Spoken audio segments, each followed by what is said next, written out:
আজ কন্যা দিবস। পৃথিবীর সব কন্যাদের প্রতি রইল আমার আন্তরিক শুভেচ্ছা। আমার আজকের কবিতাটি হলো কন্যা শিশু। কবিতাটি সংকলিত।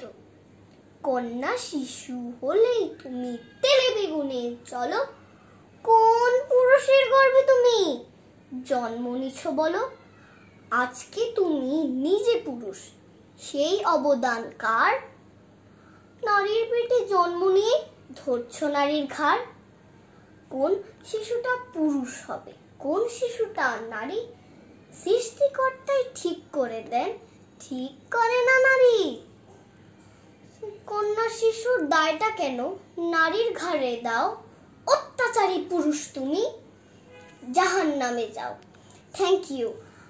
আমার চ্যানেলটি অবশ্যই সাবস্ক্রাইব করবেন, লাইক, শেয়ার এবং কমেন্ট করে জানাবেন।